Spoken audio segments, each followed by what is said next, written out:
Thank you all for joining us here today. Not Your Family WhatsApp is a curatorial project co-curated by University of Southern California MA in Curatorial Studies graduate Loujain and University of California Davis MFA graduate and Los Angeles-based artist Zeina Baltagi. The project centers around WhatsApp as a digital platform that allows for global communication. We are exploring the connectivity of the platform and the way we communicate in the diaspora. We are interested in the specific aesthetics of circulated still, moving, and audio images commonly sent in WhatsApp group messages. Inspired by how our families interact with each other and the aesthetic of these images, videos, voice notes sent to one another, our goal with this project is a multi-layered exhibition, which includes this discussion series that we're about to have today, a virtual exhibition and public windows display that will be visible from the street at Coaxial Arts Foundation in downtown Los Angeles. And we're really happy to have you here with us today. Zeina Baltagi, she, her pronouns. I'm a Los Angeles-based artist, but I grew up really all over between California and Lebanon. And really excited to be here today. Yeah. So Loujain, she, her, and I'm so excited to have a conversation with everyone. So if everyone can just like go ahead and like say their name and pronouns and a little bit about you, like just like your little bio. So next to me is Yasmine. So like if you want to go, we're really excited. Yeah, hi, I'm Yasmine Diaz. I'm an artist based in Los Angeles. And do you want me to talk a little bit about my work? I don't want to talk too much. Just a little bit. Yeah, so I was born and raised in the U.S. and my family, both of my parents immigrated from Yemen. And so a lot of my work is kind of stems from that experience, you know, growing up between these like very extremely different cultures, you know, like that tension between collectivist and individualistic cultures and, you know, feminism and gender and identity, third culture identity, things like that. And so a lot of this really relevant to the conversation we're having now, I think. So pass the mic on to Sada. Yeah, my name's Allard. I was born and raised in the UK, but I'm originally from Sudan. I did my undergrad in Doha, Qatar, which is where I met Nathan, and we have a joint publishing project that we work on called Water with Water. And yeah, that's me. I'm excited to be here. I'm Nathan, he, him, his, and I'm an educator in Doha, Qatar, and was an educator in the States before coming here, and met Sar here, as she said. And we started, it's been now almost 6 years we've been doing kind of independent art publishing here. There wasn't much of that happening, and we got excited about it, and we've managed to keep it going this long, so we're happy. Well, we're really excited to have everyone here, and like, you know, like Yasmine was saying, like your work is super relevant, especially like your work that like overlays like the sparkly like with words. And I think like also Nathan and Sada's like publishing company, which we both have the book. I don't have mine on me since I'm traveling and like currently in Florida right now visiting family. Yeah. But we love the book. Like it's such a gift, and it was gifted to me, and like I would take a picture every day of like a page and send it over WhatsApp to my friends. So I think it's such a great archive, and I think that's like such a beautiful thing to like have artists and have like, you know, people who are, you know, also thinking about these things together. And like we're really excited to have these conversations with one another, because it is such a special like way of like it's such a special like art. And like we had another conversation where we were talking to like the participants, and they were talking about it being like almost like glitchy and like kitsch and whatever, but it is such like a beautiful form of artwork that like we're able to communicate with one another and connect with one another. Like our aunties or like our family members that maybe we haven't even met will send us these beautiful images. And I think that's like the spaces that you all are either creating or like archiving, and I think it's like such a beautiful thing. So you know, what is everyone's kind of like relationship like? I'm just really curious to see like how that project came about, like for that book, and then also like Yasmine in turn, like how you get inspired by, or if you do get inspired by like any of these images, or if you're just creating your own images, because I think what you do is also very special with like the haddad and haram and like the male gaze and like all these beautiful things that you like bring into, you know. So I don't know who wants to go first. I just, I would love to know more about the book since you brought it out and started talking about it. I don't know much about it. So is it okay if I start with my own question? I feel like maybe there are other people watching that might want to. Yeah. I'd love for you, Sarah. The beautiful Good Morning book. I mean, I can start just by saying kind of how it came about, which is, you know, in one of the classes I was teaching, I had a teaching assistant who is Egyptian, and the students are working and whatever, and we're sitting there chatting, and she's showing me these messages that she's getting on WhatsApp, and we're sort of laughing, and she's explaining what they mean, and she's like, oh, these are so horrible. And I said, you know, they are kind of horrible in a way. I mean, we're teaching a graphic design class where things are supposed to look a certain way. And I just said, well, I love to see them, so keep sending them to me, right? So she's sending them, and I was like, okay, what we should do is like collect them all. And she's like, why would you collect these? You know, to her, they had no value. They were like annoying messages from her family that she wanted to ignore and didn't want to get, you know. And for me, I was just full of wonder. I'm like, wow, how are they made? Like, who's making them? And why are they sending them? And like, what, you know, like what's the story behind the thing? So I said, I don't know what we'll do with it. Let's just make a folder and we'll just put as many as we can in a folder. And then eventually we asked students over a couple of years actually to put them in a folder too. And we had a bunch of them. And then, you know, as you look at it, you're like, these are amazing. They're not invaluable. They're not throwaway artwork. They're not bad. These are brilliant for all kinds of reasons. So we decided to make a book out of it. And that's kind of how it came to be what it is. And honestly, we tried to some extent to use a bit of the aesthetic that's in there, but we're not good at it. Like, it's like we're overly trained to design a certain way. And I think that's a part of our project too, is like remembering that there was a time before you went to design school, like before you know, like a naive kind of, but maybe even more authentic or more pure kind of, you know, approach to communication.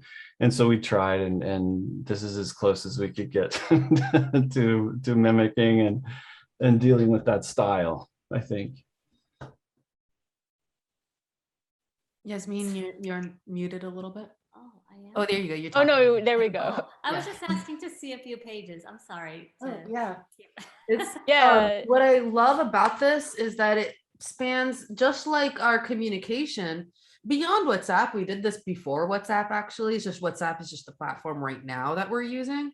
But because I used to get these in text messages and group texts as well, is what I love. Those emails too. Book and emails too. Oh my gosh, remember Evite? The chain emails that our parents used to send. Like, if you don't send this, then you will have bad luck. Those ones too. But I showed this book to my dad and my mom, and they were amazed because my dad wakes up every single morning and listens to his family WhatsApp.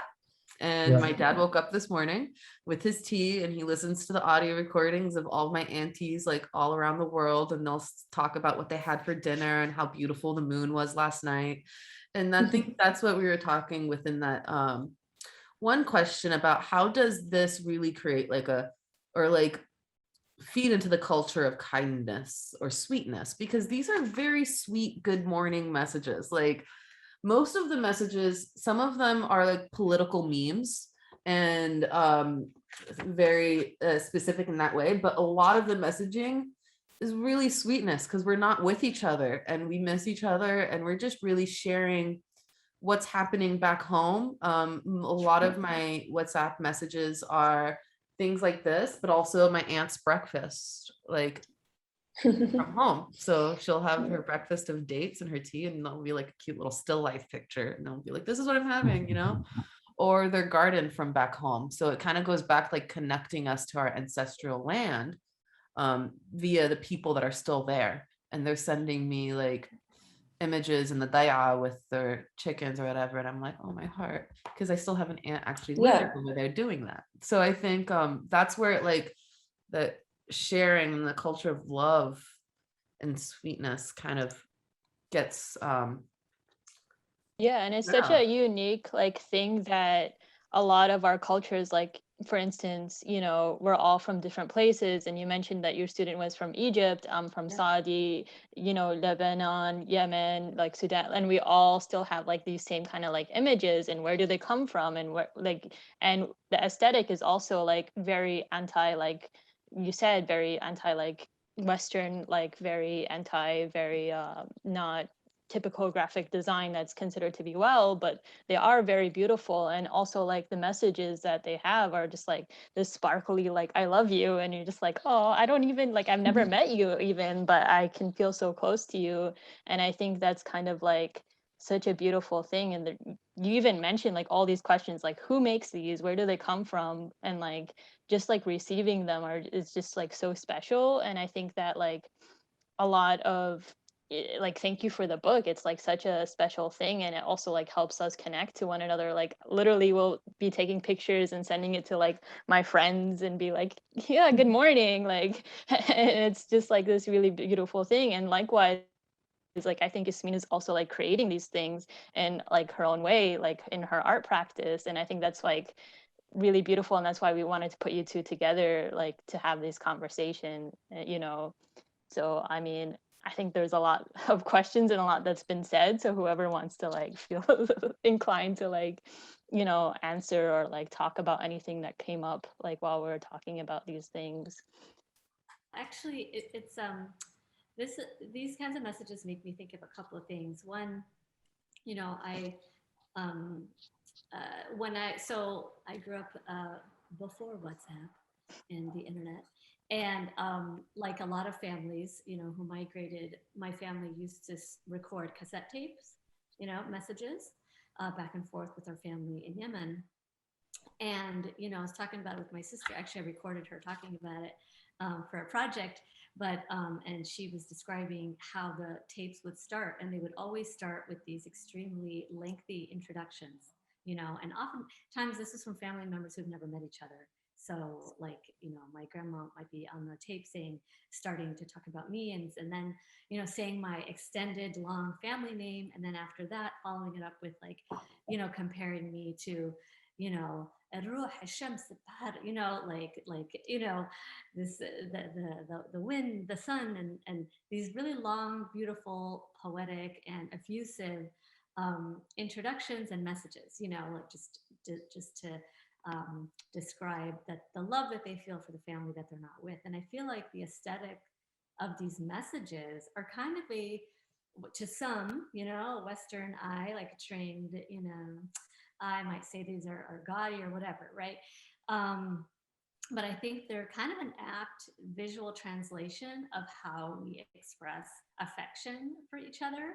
They're very effusive, right? They're like, it's like roses and hearts and pink and red and pretty sparkly things. So it's like, how can I translate these things that are normally in the language, which is so effusive and full of love and affection, into these images? And that is like a very quick way to do it, which I think is like really charming, you know. Yeah, it's like a hug, I guess, in a text message. I think that's familiar. The familiarity. Sorry? I was thinking about the familiarity when it becomes really familiar. It's just also that kind hug, like a family familiarity. Sorry, carry on. Yeah, for sure. No, I was just going to actually, this totally like relevant to my point as well, is I was just going to say that when we actually were designing this zine, it was during the whole lockdown and the whole COVID situation was going on, and I was stuck in the UK and was away from my family in a way that I had never really been away from them before. You know, I wasn't, there was no way for me to reach them. And I knew that if I had to reach them, I couldn't reach them.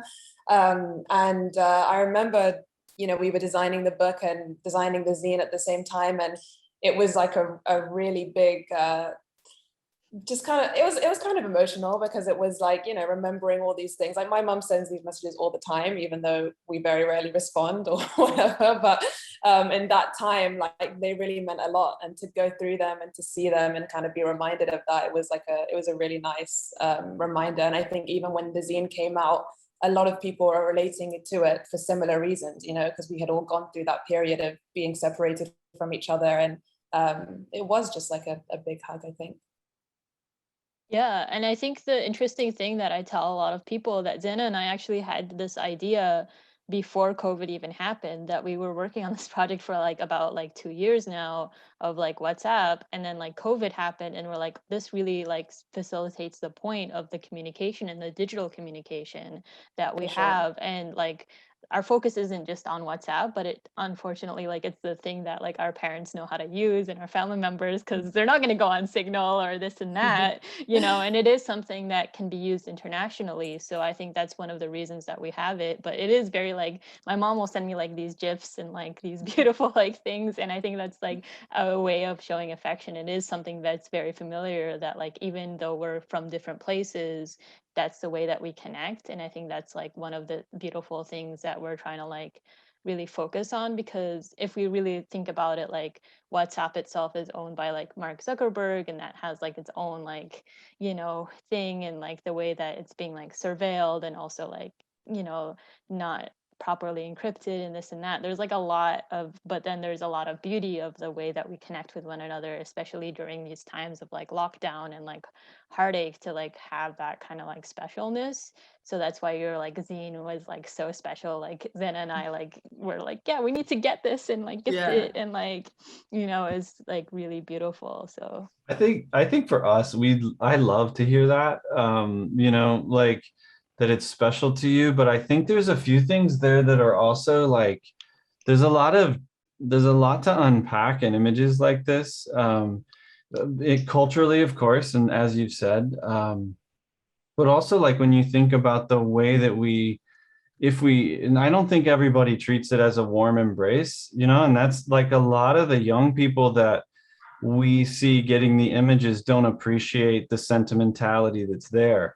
Like young people don't appreciate a hug from their mom sometimes, maybe, but you know, it's like there was this sense that these are not valuable images. There's no sense of, you know, worth in these things. They're just cheesy little things that somebody sends, you know. And I think that struck me when I was seeing them talk about them this way. And to me, I was like, well, one, it's a historical moment that's pretty specific, like you just mentioned, on WhatsApp, you know, in this particular global, you know, discourse and lockdowns and things. Like, it is a particular phenomenon. But even beyond that, it represents a kind of communication that I don't think, it wasn't familiar to me, because my family doesn't send these. This is not my family's WhatsApp, right? And that was interesting in and of itself. But then also like the idea that there's something there with the roses, with the hearts, with cliches of warmth and care, but they're not cliche when they're used here. It's like there's something going on here that's way cooler than what most people would judge. You know what I mean? yeah.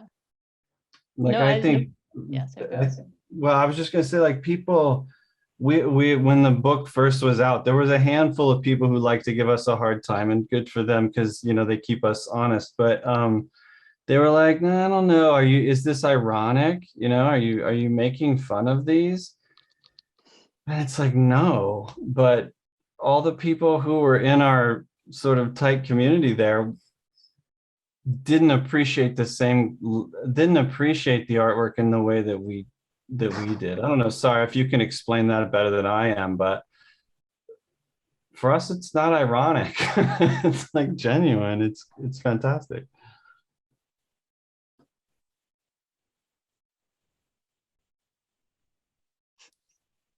Yeah. Yeah. Yeah, I think that's like a really good point, especially like once you're in a culture, sometimes it's like very hard to like really appreciate it. And it's kind of like what you said, like sometimes, you don't appreciate a hug from your mom, but it's still part of the culture, still part of like your familiarity in your family.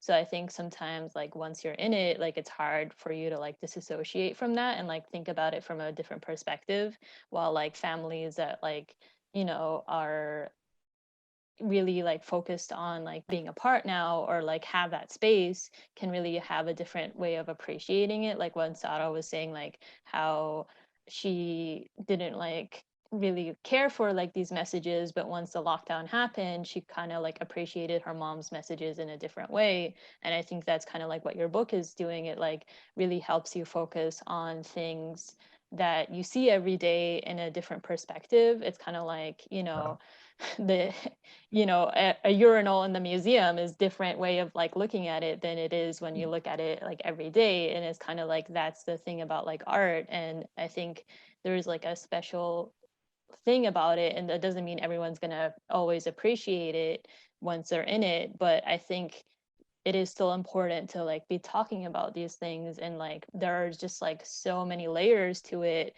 regardless if you like see it, like who is making these images. And like especially like in a time where like digital images are like layered with like NFTs and like all these like different things, these are still being produced just for the sake of it being like produced and for the sake of it being distributed. And it's very like free, like a lot of the time like you don't even see a watermark on them, just Yeah, because it's totally. just made out of like love or care, or at least that's how I'm perceiving it to be made out of. That's how it's being shared, at least. So I think Yeah. that's like the beauty of it. And it's kind of like helps you really rethink these like cliche images in like a very special way. And I think that's why like Yasmine's work is also very special, like when she uses like glitter and like uses like these words like haram and like flips Or have reverses been like neon. yeah like eb or whatever, and like has like flips it, instead of like being on like the female gaze, it's like the male gaze or whatever, or like the opposite, you know what I mean. So I think it's just like very like special because it really does make you think about these works in a different way.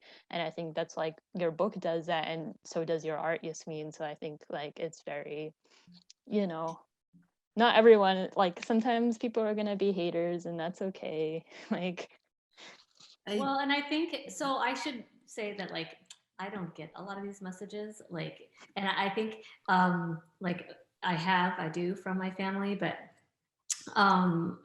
definitely friends of mine do, but and a lot of it has to do with I have a unusual like family history with having been estranged from my family for a long time, but so I think I can imagine like being a teenager, especially, and getting them and being like, oh God, and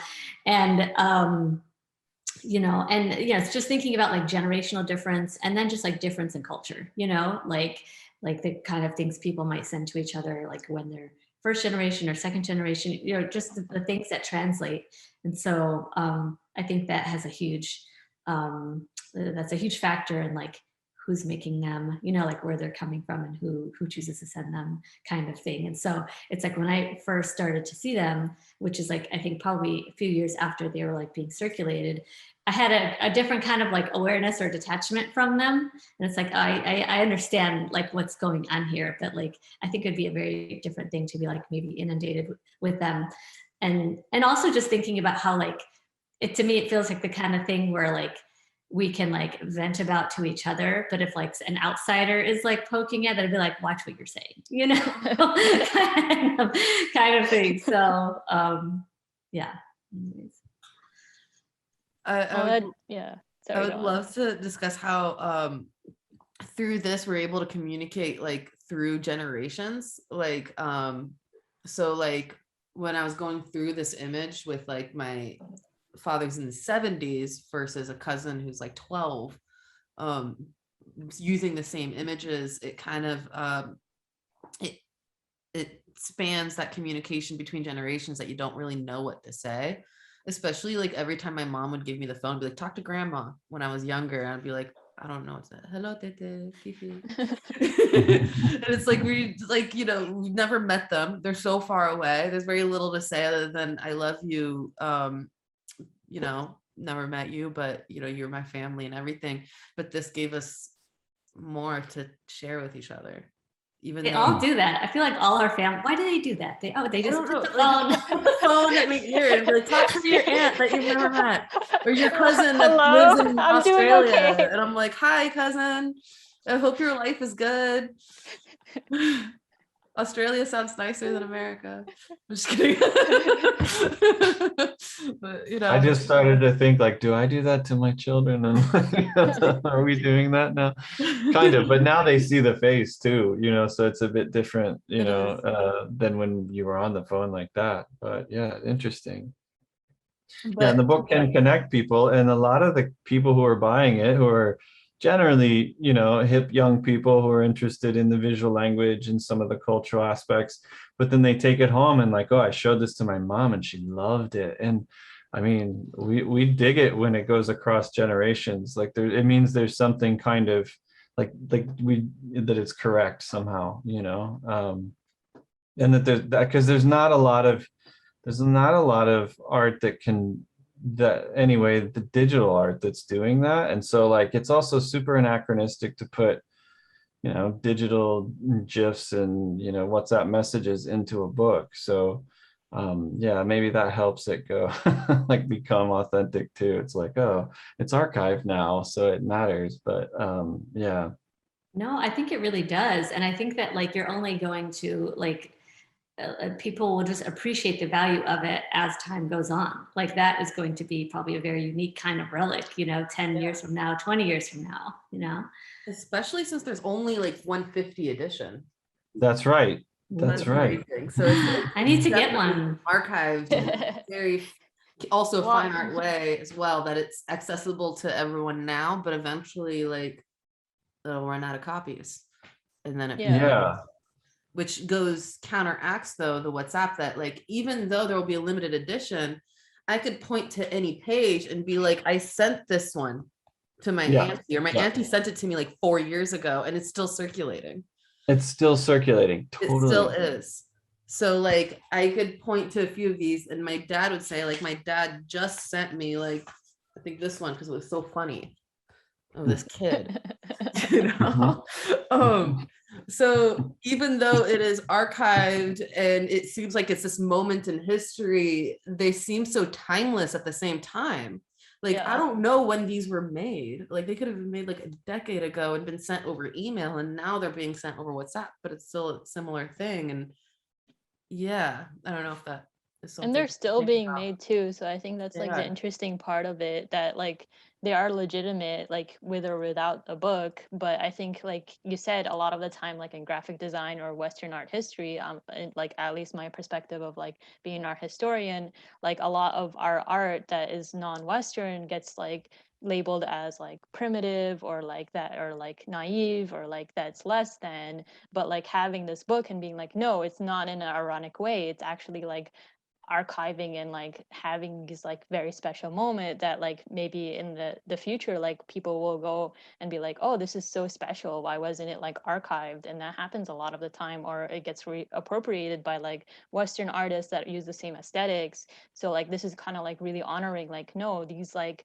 are made, and like we kind of don't always know who the artists are, because unfortunately a lot of them aren't watermarked. They're like not after the NFTs, that they're not like trying to get money out of it. They're trying to like, it's not very capitalistic. And I think that's a very interesting part too, when like art a lot of the time becomes very capitalistic in this like day and age, which we understand. But these images still circulate and still being made, or like have been being made, and they're just made, we don't know like the artist's intentions because we don't know who they are, but they are being circulated out of like love and care. And like sometimes it can be annoying, like when you're part of that culture and grow up with it, but at the same time it is part of the culture. And like Yasmine said, like if an outsider says anything, like you're just kind of like, well, no. But yeah. Yeah, it's fascinating stuff. And and with regard to like the archive too, we've been lucky enough to have some book collections by our work, and it's like I think the first moment that one of the publications, and this one is actually, I think it is in the Met at the Watson Library, like it goes into like a super tiny slice of human creative history, you know? And if that archive is preserved, then we've taken grandma's overly sentimental prayer for you this morning, and it's in a museum, and that's like, I don't know, that's cool. That's magic. I love that. Yeah, and I think this is kind of relating to another, I think, question that was you all had put out there. But I think that archiving things in different ways is really important, because even though some of these images might still be coming up, like, oh, this was passed around 5 years ago and you just saw it again. It's like, who knows what kind of platforms we'll be using, 5, 10, 20 years from now, like that, like just thinking about digital work and like how that should be archived, like, it may exist in a form today that just isn't viewable 10, 20, 30 years from now. So I think thinking about different ways to archive things is really important. And again, another one of those things that we might not fully appreciate the value of until, with the passing of time. Yeah, I think that's like a really good point. And I think like also creating like is also very important. So like I don't know if you want to speak a little bit about like your art. And I think we mentioned it a little bit about how like you'll use like the words and like the glitter, and in a way it's like a very physical form of like using the sparkle and using like the words and like using like these things to make like a very like real life physical like collage of like these images. At least that's like how I see it, that even if you're not like getting these images and not inspired by them, you're still creating them in like a different way, and it's also very beautiful. So if you want to like talk a little bit about that.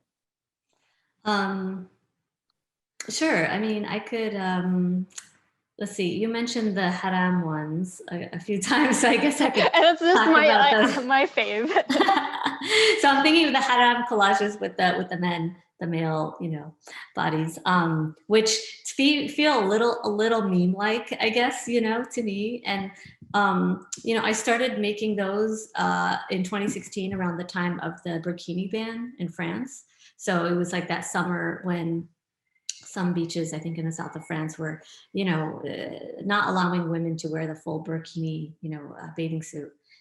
And, there was a lot of conversation around that. It seemed like everybody had an opinion. And it was just, I feel like another example of everybody having an opinion about what, the female body should or shouldn't wear, And I made different kinds of work about it, but one of the series was, it got me thinking about like, we never talk about what the male body should or shouldn't wear, and it also made me think about like swimming and having access to swimming, so like to being able to learn how to swim or access to a beach. And when I hit puberty, I was no longer wear to bathing suit. Bikinis didn't exist. My brothers, didn't have to change anything, and they learned how to swim. And to this day, I'm not a strong swimmer. So I don't know how I would have felt about wearing a bikini, but I think I would have liked learning how to swim, if that allowed me to do that at the time. But going back to the male body, I was like, it was just like revisiting like how some scholars interpret like what is the shameful area of a man's body, right? That would I like, and so there's some people that say it's between the navel and the knee, which like. So it just got me thinking about several things. I was like, okay, so, how some people interpret or define like why women should or shouldn't cover. And, some people will say one of the reasons is to like not entice men, just, one interpretation, right? And so I was like, okay, well, what about like, so that just totally negates like heterosexual female desire, like, forget, same-sex desire. And so I searched out the like conventionally very attractive male bodies and just remove that part of their body. And in glitter wrote the word halal, not haram. Actually, I think about halal, like this is totally halal, And so, and it's, it's also like the like objectifying the male body, because it's like, how much is that done with women? Just I'm like, I want to level the playing field here, but that would take like a trillion images of, female bodies. And yeah, I still want to make more of them, because like the goal was to just like have tons of them just to address that lopsidedness. But it's I really enjoy using humor, because it's like that, those conversations are really frustrating. There's just so many opinions about what women should or shouldn't do with their bodies. And I'm like, we never talk about, not that we should, that to me is not the solution either. Like, Yeah. let's criticize like what men wear, but it's just to kind of like highlight that.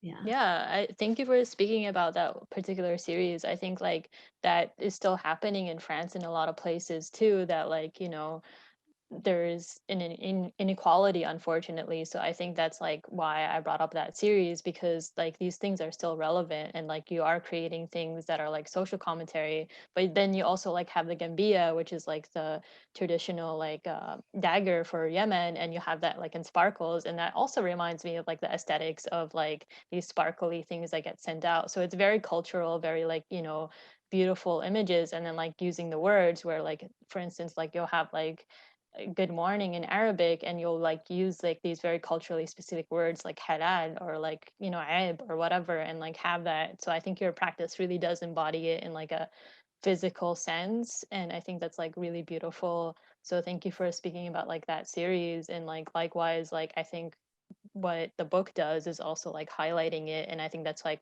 why we brought you two together, because I feel like you really create these things in like a different way, and like help us like see these things like in a different way. And like the book also helps us like archive and see these like images in a different way. So it's like really beautiful to have you both, like everyone here together. Like thank you for speaking about everything. I think one of the things you can point out too that relates to the way that a lot of the images that have come through art history and that are in the archive of that we were just speaking of, like the real big collections of human creative activity, have all kind of been gone. They've gone through an institutional process, and I think these images that are on WhatsApp they're not driven by an institutional language or an institutional process or capitalism or any of those things. They're accessible. I think the fact that the tools to make them are accessible, and the confidence to share, they're not, they just share it. They're not afraid of critique. There's not a filter on it, in a sense, like and that's, I think that's why it has something special going for it as well, because it is so accessible and shareable. It's free, and it's also there's an element of that attractiveness, like the glitter, those things that draw you in and that are somehow, humans like shiny things that are that are pretty and cute, which is defined a lot of different ways. If you look through the book, I mean, all this stuff is crazy, but it's all attractive, it's all somehow attractive. And I think that kind of accessibility and the attractiveness and the lack of fear of censorship or fear of, grandma didn't even think about that. If grandma made the image or not, it doesn't even matter. She found it in some flow and was like, that's for my sweetheart, and she sent it without any kind of, yeah, but it's a visual culture that's happening in an innocent but authentic way. It's really cool. Yeah, I think Yasmine like articulated it very well when she was saying how it's like a visual language that is like happening, and I think that's like really beautiful. For instance, like in these messages, it's like a visual hug almost, and then like in Yasmine's like way of like it's a visual like way to really highlight these inequalities or like highlight like these cultural things, like even when you do like the pink gambia like in sparkles, you're highlighting that like this is almost always like culturally worn by like men, and like why is that a thing? So I think that like it's really special to like have this, because it is like almost like a binary like language, like digital like language. It's like coding almost, or it's like this visual thing that like surpasses like the words itself are there sometimes, like good morning or like sweetheart or like halal or haram. But like even if you don't know Arabic or don't know these words, like it's still like something you can see and be like, oh, there's a heart and there's sparkles, like that means I love you, you know. There's like, sometimes they don't make sense. There's like a mug with like a dove and it's Those are really the best. elaborate. It's like, why did your aunt just send you that image? Like that's how it happened. It was like, where'd she get that? Yeah. Yeah, I think Yasmine, like pointing things out like that is also a super important part of the discourse, because and with humor, because I think so many of these things they're difficult sometimes to talk about, and they put people off and they make people uncomfortable. But you know, the humor is also something that I think bridges that a lot of times and allows people to, you know, enter into a little bit of uncertainty without without being, you know, offended or feeling attacked or feeling sort of like under it when it's not too heavy that way, I think. Yeah, no, humor is such a, I mean, honestly, like I really admire comedians, like smart comedians, because I feel like they're really able to, you know, it's like such a stealth way of communicating in a way, you know, like I think you can have tremendous like effect and power when you disarm people with humor first and you hit a nail on the head, and then they are thinking about something, you know, in a way that maybe they wouldn't have been open to in a just straight on conversation, you know. And I know humor is definitely just has been a necessary tool for like survival for myself, you know, like and growing up with, you know, a lot of challenges, and humor was always like a necessary outlet. So it's like when I'm addressing things that, you know, even like the ebb that I have in the end, it's really simple, but to me it's like kind of cheeky, you know, but it's very heavy and loaded, and so it's really necessary. And I think yeah, like things like glitter, which is something that I would have never used in the past, like things that that attributed to a certain kind of aesthetic that, you know, it's like ugh, like gaudy or whatever, now I think are very useful. It's like, and I see other artists like doing this too, like using things that have a kind of nostalgic quality or something, you know, that falls into this kitsch category, or to like introducing it into their work, sometimes subverting it, sometimes really leaning into the kitsch, and a way of kind of like embracing it. And yeah, I think our relationship changes with these things, with these kinds of images over time too, you know, like you may like really detest something at a certain time because you're feeling smothered by your family, but then like have a different kind of appreciation for it and understanding for like why these things are used later. So yeah, again, like kudos to like archiving it, you know. Yeah.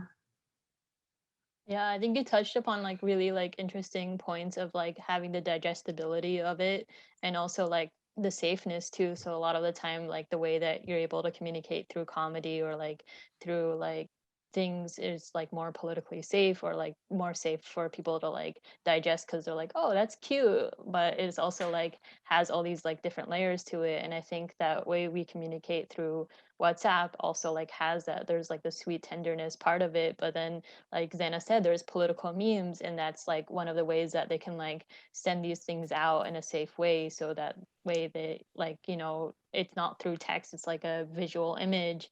And then there's a lot of like these like symbols that get like reused or like reacclaimed, and you know, who's to say that like, you know, who is defining it as being glitch and glitch, and like just because it's not like the norm of what is like aesthetic beauty that we've been taught, that's like mostly like Western and like art history wise, and like who says like glitter is something that's like lesser than or whatever. So like reclaiming that, or like sparkles. And I think like really focusing on like thinking about these things in a different way, and like having the book be like, oh no, this is not ironic, and also like having your work be like, this is not ironic, this is like something that's like part of like my culture now that I'm embracing, or like part of like the nostalgia that I'm bringing back. It's like really like a beautiful important like factor, and like um I think we talked a lot about like what influences everyone and like all that, but like if you want to like talk about it more, like projects that you're like thinking about, like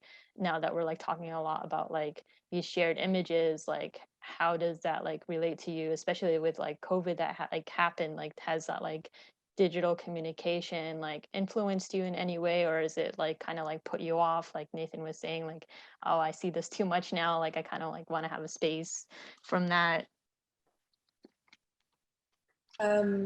I sort of think that, well, I think that the whole COVID situation and the digital like boom of design that came out with NFTs and even just social media, I think that visuals are changing a lot, like what Yasmine was saying about people changing. I think now there's there's a lot of this ironic kind of like design that's going on that's very fast and very popular now, like that affirmations account on Instagram. I don't know if you guys know of it, but I see it everywhere now. It's everywhere, and they their work is a really good example of what I think is gonna continue to go. And I remember me and Nathan had a really intense discussion about it once, because he was sort of like, well, you know, he had his opinions about it, but I was like, I love this. I think it's amazing. And you know, he had concerns that were also very relevant and very correct to have, I think, which was sort of this idea of like, is our visuals going to lose that value that they've maybe always come with, that, you know, people spend hours and hours on work, or they spend time like perfecting a craft, right? And now we just have kind of like teenagers that open up a social media account and they make like funny like pictures of Justin Bieber or whatever, and they put like this crazy slogan on and it gets like millions of likes or whatever. I'm kind of excited to see where it goes, and I think I definitely like the like push away from the Western design that we've learned and that we were taught in uni, and that we will continue to probably be taught in uni for a while. I think it's kind of exciting, and I think the space is becoming really interesting, the discussions that are coming out of that at the moment. You were just talking about that, you know, the affirmations account, and Izza was in the office. One of our helpers was in the office, and we were talking about some stuff, and so I showed her that account, and I think it struck me because I hadn't seen it since we had that conversation, but those images, like, they still make me uncomfortable in a way that these other images don't, you know? And I think it's because I think it really comes down to like, they feel, I mean, they're a sort of authenticity, I suppose, but they feel like a trope to get attention. I don't feel like grandma's messages are doing that. In a way they are, but I'm still down on that, even though I dig that account and I I love it, and the posters are cool and whatever. Like, I get all that stuff, but it's like it's just doing something that's a bit too cynical for me to be comfortable with it, I think. Maybe. Do you guys know the account? Yeah, I totally. I was just I'm just sending- put it in I'm the sending chat the because I link. was like, Okay. I send the link to you guys. Okay, yeah, sorry. Yeah, no, I totally agree in a way. Like, and I think also when you guys were talking before about how, you know, the images that we have in the Good Morning Zine and that we get sent through WhatsApp from our family, there's something kind of pure and really nice about them because of the fact that no one really cares about how they look. You know, no one's sending them out worrying about them being critiqued or worrying about how the other person is going to feel based off the visuals or based off all of these things. And I think especially in a time like now where social media is probably the complete opposite of that, right? It's all about filters and it's all about editing and it's all about caring about what people think, how many likes you're going to get, etc. Whereas like those messages are sent with a very, very different intention. So I do understand that there's a stark contrast there, you know, like one is getting a lot of likes and it's out there to get a lot of likes, and the other one is, you know, they don't care if they even get a reply from you or not. They just want you to know that they're thinking of you in the morning, and that's that's what it is. Yeah, that's a beautiful thing. Yeah. Altruism. Altruism. It's hard to find. Yeah, I think like these images have been like around for a very long time, and like even Zana and I were like saying that we used to get them through emails and like these GIFs and stuff, and it's very intimate. It's very like being sent through loved ones, and like these accounts and memes kind of like evolved and like have shifted, like Sarah was saying, like things have like been like changing. So like eventually they're going to get to that aesthetic, and I think that's what this account and like other accounts are doing. And for people who haven't like grown up with that, can see it and be like, oh, this is new, this is beautiful, this is like something that like culturally like they haven't been exposed to, or like don't have that kind of like intimacy with, or if they do, they're just like, okay, this is like funny, this is like something that I can relate to, this is something I could make. But at the same time, it does have like a different like layer and intention to it. So like some of these accounts are for the likes, or have like, you know, for instance, NFTs, which is like this complicated thing, but from my understanding is like a watermark with like digital currency that's like related to it, which like all these other like things that are being sent through like the family WhatsApp or like emails or whatever are just made for the sake of it being made. And so I think that there is a difference of like intention that's like there, and a difference of like who is making these things. Like there are accounts that are like very cultural too, that like I've seen like pop up that are more recent and like are embracing like these same kind of like aesthetics that I don't have like an issue with, because I'm just like, well, this is funny, this is cultural, this is something that like hasn't been a thing before. So like I understand maybe like you know, the affirmation account, I don't know who runs it, I don't know who they are, but because maybe the text is in English and the memes are like different, maybe it's just a generational thing too. Maybe it's something that we're not relatable to, like SpongeBob or whatever it is. I don't know what's on the account, but maybe it's a cultural gap that is the difference too. But it is interesting the way that they are being like used and created. And I think, you know, the same way that some people don't see the value to like the messages over WhatsApp. Some people might like not see the value to that, and that's like a personal thing. But it is very interesting to like think about the differences in the ways that these things are being created and like why they're being created. So I think it's a really like important critique to like think about that, especially like when these images aren't like, why is like the WhatsApp images like seen as like ironic and like less than, but when it's on Instagram they get like thousands of like, and it's like a meme and it's funny, and because it's like in English and it's Western. So I think that like really plays a part to it, like is like the difference in like the language that makes like these things more popular and like more digestible from like people who are like, you know, and then like it's seen as glitch and glitch and less than when it's like our grandmothers or aunties or uncles who are sending these like or making these images. So I think it's just like really important to like really see that cultural difference. I don't know if you had a chance to like look at the account, Yasmine, and like what your thoughts are about it, but like I do think like cultural and like We do, really does play a part in it.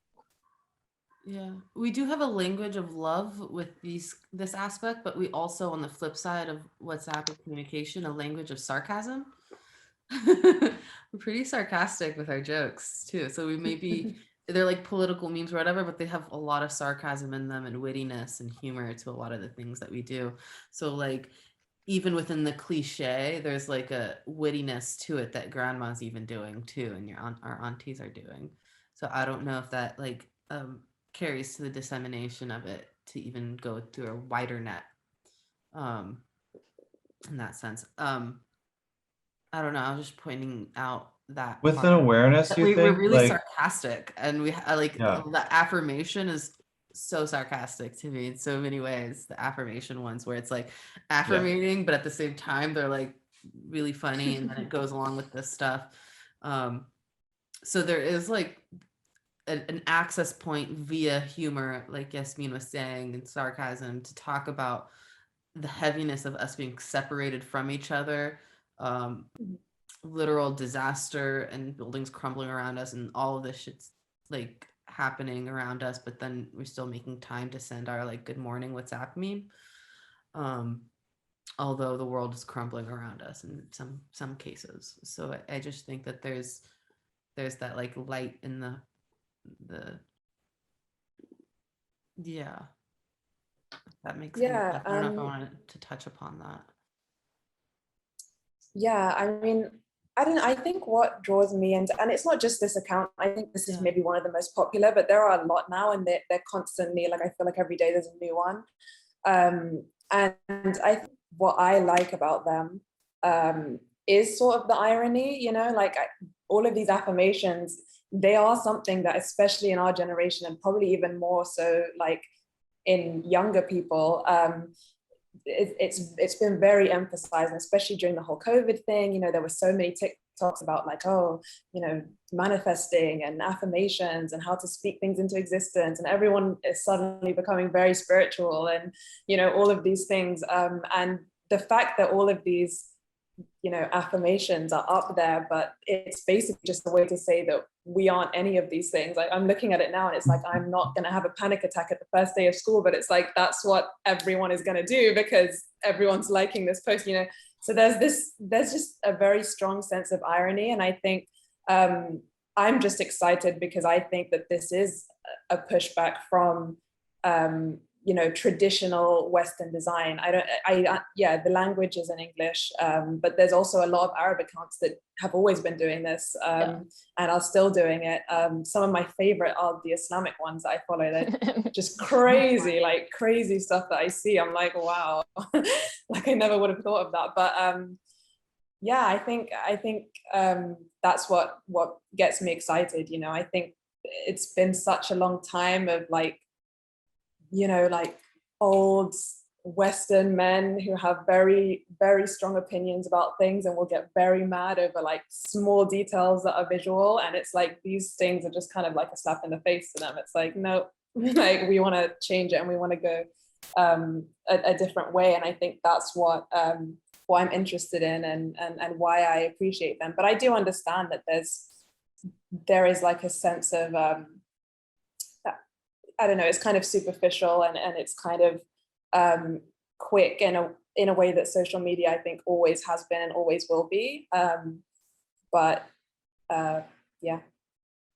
I think, okay, so first of all, a quick note on this page, it totally gives me anxiety. But I'm looking at it for the first time and like just scrolling through it. So the aesthetic and you know, the text on there. But you know, I definitely appreciate like what you're saying, and just and you know, I love a good meme. Like, there's something about a good meme. Again, like a comedian that can like put things succinctly, that can like really just, you know, capture the essence of something. And I think that that's why these, you know, these short, you know, these kind of bite-sized bits of like information or humor or whatever, like really are really popular. And I think, you know, like you were saying, you know, Loujain, about how, you know, in what, like, to Western audiences, like some of these images or it might be like looked down upon, and but then amongst us, we like appreciate them in a different way. And I actually think that like social media, like sharing things on social media, can challenge that like a bit, like that when we see it, or disrupts it, you know, in a way, like we can have a different kind of appreciation when we see like how many of us are, you know, like how familiar certain things are to so many of us, you know, and it's like, and then it becomes like this inside joke. And so I love a good meme for that reason too. You know, there's so many, I feel like in the last few years, especially, these wonderful, like not just memes, but like very short videos of, you know, people kind of poking fun at our own like cultures or families, you know, like for example, the phone thing. Somebody did that. It's like that account Yalla something, I can't remember, but like the whole, like you see this guy, you know, his mom's like in the background talking to somebody, and he's like, and she still like shoves the phone like in his face, you know, and it was like 2 seconds, but it's like went viral. So many things like that, and not just videos, but things that have include this like kind of a kitschy cultural aesthetic. And it's like, oh, it has maybe a renewed coolness to us, because it's like, oh, look at all of us that like get this joke or appreciate it, you know, in a different way. So are we gaining the affirmation of the new cool to us because it's being viewed by Western books? Is the acceptance through Western make it more? I'm not sure. I'm just kind of being very asking a critical question of that shift to coolness. Is it I don't know through? where that started. Did you think, are you Yeah. saying like this started this visual? His kids are in Dubai, I think. Yeah, they're Yeah, actually, so I it's think not one of them is Arab, anyway. yeah, so they are. Yeah. Yeah, some of the earlier ones, they do put some Arabic in there at times. But it's like global corporate cynicism, and it's it's great. Okay. It's because it's Yeah. accurate, it's funny, it's good. Yeah. I think it's the relatability of these things, like either if it's like a cultural thing or something that like, first day of school that like a lot of us can relate to.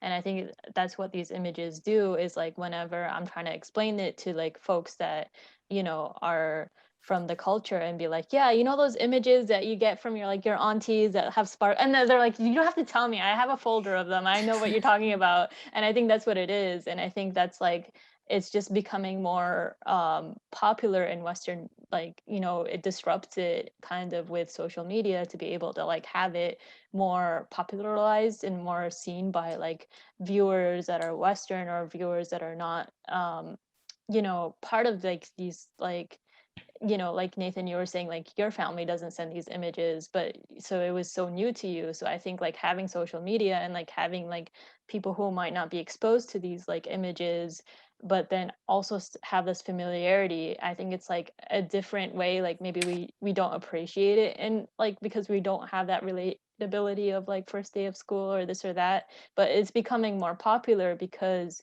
it is something that like people can relate to. And I think that's kind of like a thing where if you don't know your grandma and you're not able to meet them because of borders or this and that, like you can relate to them because of these images. So I think it's like such a beautiful like love visual love language that like happens, but it's also like a language that is visual. So it's kind of like this means like work where you might not understand like the things, but you can like see a man and be like, oh yeah, that's definitely like critiquing this or that. Like, so it's a very visual like language. And I think the words is also like an important factor. So like having it either like in English or in Arabic is also like something that like, does it shift like these images to like mean something different? Like, are we assuming that it's made by like someone that's like Western because it's in English, but it's just making it more accessible, which is like what we wanted anyways, like to have like this accessibility. So I think like Sada, I love like the Islamic meme accounts too, because it's the relatability thing. So I think it's a very like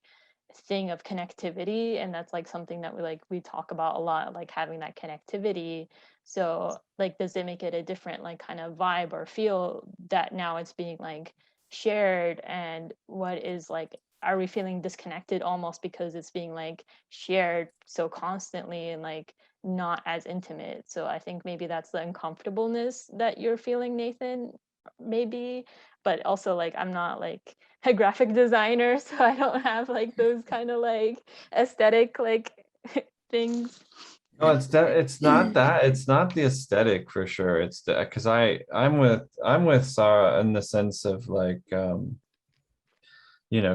we should definitely be questioning the ideological assumptions that we were taught, whatever school you went to, wherever it was in the world. But and especially as a design professor, like I mean, I spend most of my time thinking about how we should be breaking down the understanding and assumptions in Western design ideology. So it's exhausting, but so that part I dig. Like I love the pushback against the history and the sort of what a monolithic idea of it. But and I'm just comfortable being uncomfortable with it, just to say that it's definitely a space that's like it's not the warm fuzzy, it's a different kind of criticism, and it's a different kind of irony or sarcasm that relate, that people, all kinds of people relate to, but young people for sure are feeling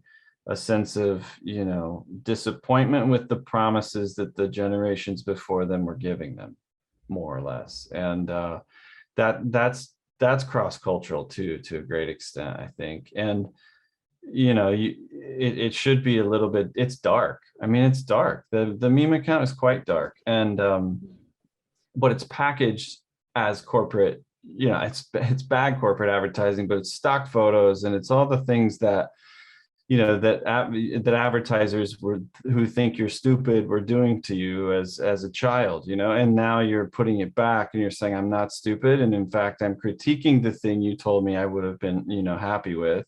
It didn't happen, and I'm upset about it, and all those things are great. They need to be said, and it's important. I just think it's fascinating because, like, we can visually, to some extent, associate maybe the quickness or the lack of polish or craft that go into each of the images. Although I would argue that Grandma's images are quite crafted. I can't make the images, so they're definitely something she cares deeply about. But at the same time, we can put them in this flow of non-institutional, accessible, community driven, just it's non-professional art, if you want to call it that, maybe. And in that sense, they're in the same category, but speaking completely different languages on similar platforms to similar audiences. And they can sit next to each other. So I don't really know what to do with the affirmations in a way, but like, we'll hang the poster in the office and it'll be next to the good morning stuff, and there it is. So like, I guess that's why I think about it, because it's like we juxtapose these two realities because we live both of them potentially, and we're intrigued by both of them. And I think any art historians or cultural investigators of all sorts can see these things as manifestations of people's feelings. Like how are we feeling about COVID? Or even how are we feeling about the price of real estate where we're from or where you're from? Like, what do I think about my future? Like, those sorts of things are part of all these messages, and they're couched in humor. There's love and warmth and genuine, sorrow at distance. And there's just pure cynicism and disappointment, borderline depression. There's it's all there. It's beautiful, but it's all there. And so it's fun to look at, it's fun to collect, and it's just, I have no idea where it goes. But I would say, Sarah, you and I are trying in different ways probably to participate in a level of critique with the work that we make, of what I'm paid to teach. And I we teach it differently than we used to, of course, but yeah, I think we're trying to work through it in the work, and like, you don't know until the work is made if you're making any progress on this question of who speaks and how. But a lot of people probably, and this is a question, I'll put a question back to you, like, do you think that because let's just say neither Sarah or I are from there, or I don't think any of the images that your mom sent you made it into the book, did they? Actually, no, I don't think I gave them in the end. Yeah, I don't think you put it in. So all the images were from somebody else. Are we, how are we interacting with that language of design, like as makers? Because we're kind of just archiving it, but archiving it in a very water with water kind of way. So I don't know. I mean, we're critical, but we're also participatory, I guess. Like, we're in it too. Yeah, I think we like live in a contradictory world where, there are spaces for like these beautiful affirmations and like love, and like either affirmations from like Instagram or affirmations from like our WhatsApp group or whatever. But then there's also like spaces for like criticism of like the state is in a bad state, or like those political memes like Zeina was saying, or like life sucks, but also like have these like warmth and like softness of like love that's being sent to us. And I think that's like, they're both aesthetically similar but have different messages and different intentions, but they all have like this special space in a world that like is making space, because like that's not what the norm is of like design. And I think it's like a very beautiful moment to, like you said, they can exist with posters next to one another. And I think that, I don't make, well, I make the ones that are on the Instagram a lot of the time are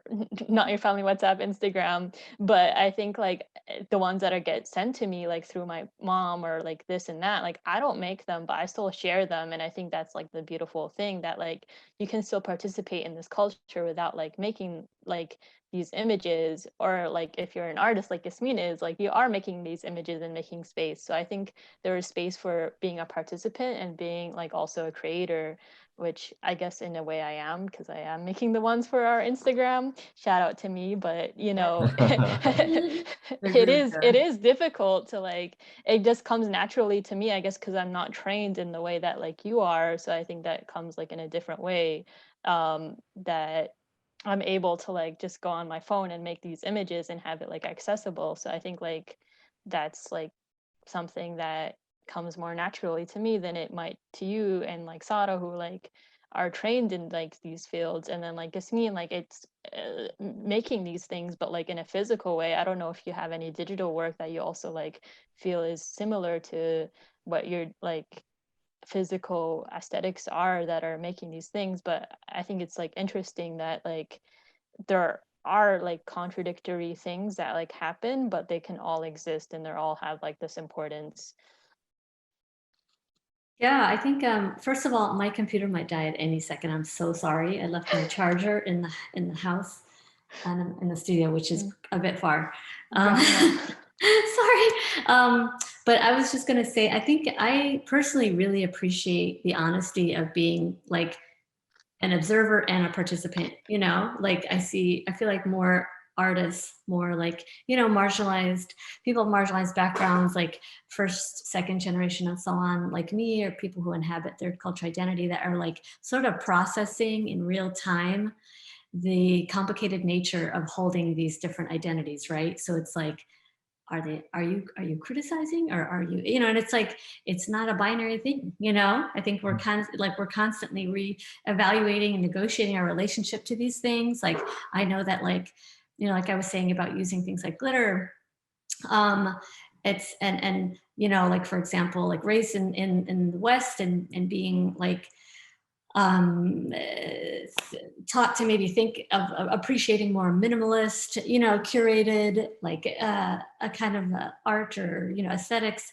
And now like I'm, you know, more intentionally mix like maximalist and minimalist, you know, like design and aesthetics in my work very intentionally, you know, have a different appreciation for these things. You know, one of them you guys know well, sorry, reaching for it here, which other people I've seen use more and more, but is that this is just a scrap of that blanket, you know. It's like one of my favorite like references, that it's like I like never would have used, and I'm just like have a totally different relationship with this now. And it's like, again, it's one of those things that, you know, shared on social media, and people like have gone like, there's just been a bunch of viral stuff about like this blanket and these kinds of designs, you know, like the tigers on the bed and these big flowers and whatnot. But oh my gosh, I had another point, but I just started rambling. Where'd you get the blanket? Oh, the blanket. So this is a blanket that like, well, so the first time I used it in an installation like 3-4 years ago, I was like, called it the Arab blanket, which is what I considered it to be. Like this is a, you know, I cut this piece out, but I just bought it. I think this one at the fashion district in LA, but you can get it a lot of places, or it might've been Dearborn when I was doing an installation there in Michigan. But when I used it in the installation and different people came through and they were like, oh no, that's the Korean blanket, or that's a Chinese blanket, or that's the Vietnamese blanket, that's the, you know, so then it's like, okay, now it's like the immigrant blanket, I guess. I don't know what to call it, but it's like something that is super nostalgic to people.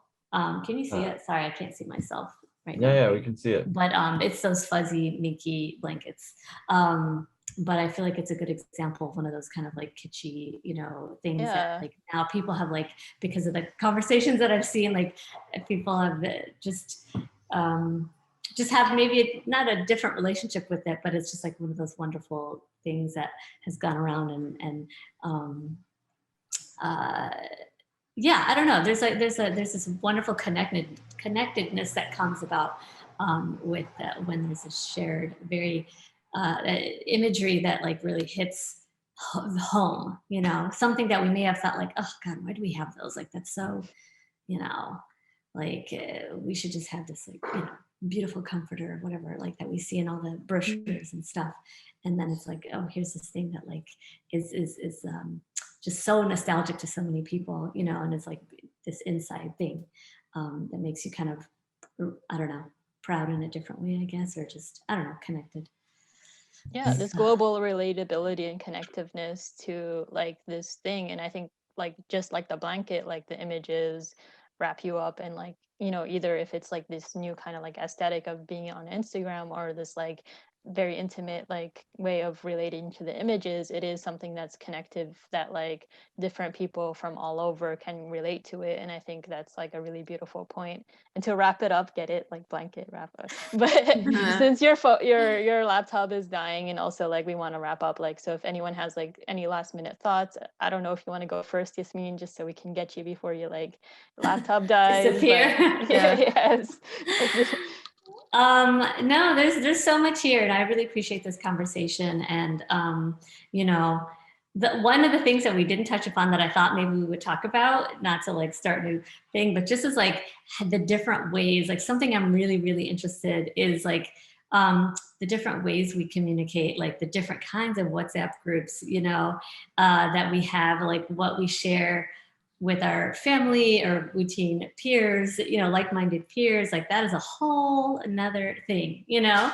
And I'm thinking particularly amongst like Swana people. Like I know, you know, it's a universal thing, but like, you know, we have a very specific a way of coding, and I think just live. Oh no. Oh, right when it's getting good. But yes, I'm so grateful to have Yasmine be part of like this talk. And I think like she was getting to a really beautiful point about like how we communicate and like differently, and like the digital communication being differently. And like, even though we didn't get into that conversation in this like session, I think it's like such a beautiful thing for us to all to think about. And it also like makes us think about like how these things like are different like context if we're getting sent like these images through Instagram or getting sent through WhatsApp, and like just having it like that. So I think that's something we can all like think about. But like Sarah, if you have any like last minute things that you want to like wrap up.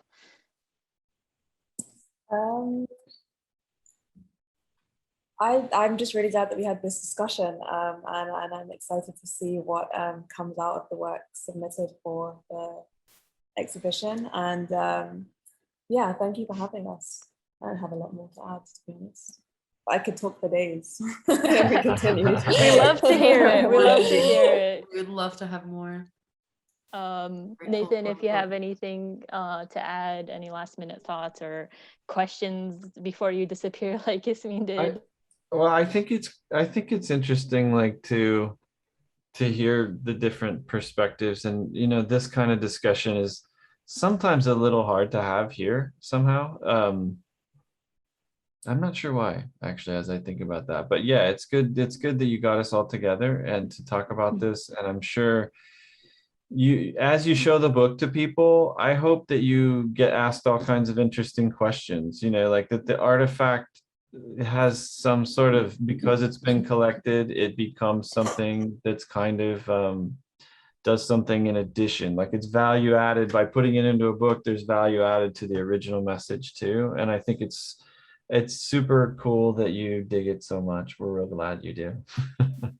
Yeah, Awesome. we really do. Thank you so much for both being here. And like Water with Water is so special, and like the archive is so special, and the book is so special. So like thank you, you know, and I'm so excited, like we were all talking about, to see how things evolve design wise and like culturally too, like with these images. And I think, you know, I think we covered a lot and we talked a lot, but then we are also left with a lot of questions and a lot more of like longing and desire. And I think these images really do that to us. And so thank you both for being here. And yeah, go buy the book. It's waterwithwater.com. Yeah, so thank you. really appreciate the conversation. I think touching on the last note that Yasmine was notating with the blanket is the everyday. And when we get it every single day, it's like it's expected, you know, it's like love from a family member that's unconditional. Then you kind of don't take it for Yeah. granted for a little bit until you remove it and put it into a context, or like really not exactly just remove it, but get a little awakening and realize that like this is really special. And even though it happens every day, if it disappeared, I'd be very sad. And then on top of it too, that longing could also cause anxiety. Like longing literally causes anxiety. So it's like we're both like beautifully longing for each other with love, and also at the same time anxious and sad for that separation. I just really appreciate what you did here. And I appreciate the format that you put the book in, because you took the memes and you didn't just place it in, you filled the whole page, which is anti-Western design. Okay. Because Eastern design is you fill the page. Separate it up. So I think that you actually designed the book very well to the aesthetic of what is happening and to Western design, which is No negatives, I mean, like Eastern negative design, space. Eastern design, Yeah. yeah, Eastern design, where we fill the page, and with Western design, which is like leaving as much negative space and like centering something individualistic. Yeah. And I appreciate that you put that within the design, that the meme became designed as well into this massive thing as well, and that we're questioning authorship. Like we're removing authorship from it altogether, actually, because if we're not going to work out of the institution or academy, you've removed authorship from it, which makes it kind of like when you remove the author, it becomes, that's where it becomes the zeitgeist, right? Or a part of that pop culture, spiritual, or something that becomes beyond the name of one individual. It's bigger than that. And I appreciate you for everything. And Yasmine Diaz, who's not here right now, but love the conversation. So grateful. Thanks for having us. Yeah, thank you. Great. Good Thank to see you. you. Very good to see all of you. We should do some, let me do some closing remarks. Let me think of something. Thank you for something cheesy. You're gonna get all cliche. Thank you for tuning in to our Not Your Family WhatsApp discussion series, Archiving and Art. Please tune in for our next discussion. They will be listed on www.notyourfamilywhatsapp.com and will be on the coaxialarts.org page. Thank you for tuning in, and please send us an email or slide into our Instagram DM if you have any questions or want to be connected with any of the artists that are here today, and scholars and academics and writers and All the cultural producers. Can I use that? Just cultural producers. Yes, could umbrella that. Thank you so much. Thank you. And thank you for your time. Thank you so much for your time and tuning in globally, like all around the world.